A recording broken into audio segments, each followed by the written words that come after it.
ప్రభునందు ప్రియమైన దేవుని బిడ్డలందరికీ శుభాభివందనాలు తెలియజేస్తున్నాను. ఆయుష్ ఆరోగ్యాన్ని ఇచ్చే ఉదయకాలంలో ప్రభుని స్తుతించు భాగ్యాన్ని దయచేసిన దేవునికి స్తోత్రం కలుగును గాక.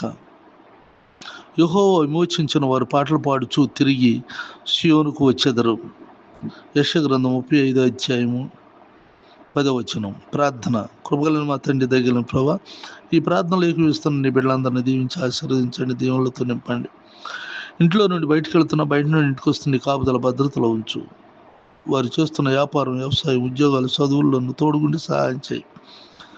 వివాహాలు కావాల్సిన నీ బిడ్డలకు నాయన మంచి సంబంధాలను సమకూర్చి వారి వివాహాలు జరిగించండి. సంతానం లేని వారికి సంతానం దయచేయండి. అనారోగ్యంలో ఉన్న వారికి ఆరోగ్యం దయచేయండి. బలహీనులకు బలమును దయచేయండి. ఉద్యోగాలు లేక బాధపడుతున్నటువంటి వారికి మంచి ఉద్యోగాలు దయచేయండి ప్రభా. అప్పుల ఆర్థిక సమస్యలని ప్రజలకు తీర్చండి నా తండ్రి. నా దేశాన్ని రక్షించండి తండ్రి. నీవు రక్షించిన వారందరూ పాటలు పాడుచూ తిరిగి ఆ నూతన యెరూషలేములో అడుగుపెట్టి ఆనందిస్తారు.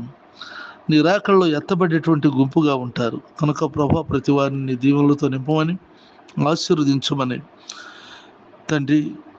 అలాగే నా ప్రభా, వివాహాలు చేసుకొని మరి పుట్టినరోజులు జరుపుకుంటున్నటువంటి వారికి అందరికీ సంవత్సరం నుండి సంవత్సరాంత వరకు నీ కందృష్టి వారి మీద ఉంచమని నీ దీవులతో నింపమని ప్రార్థిస్తున్నాను. కృపలో భద్రపరచండి. నాతోటి సేవకులైనటువంటి వారు ఆయా స్థలాల్లో జరిగిస్తున్నటువంటి పరిచర్యలను దీవించు. యేసునామములో ప్రార్థిస్తున్నాను తండ్రి. ఆమెన్. తండ్రి అయిన దేవుని దయ, ప్రభువైన యేసుక్రీస్తు వారి కృప, పరిశుద్ధాత్మకు నిత్యం తోడైనగాక. ఆమెన్.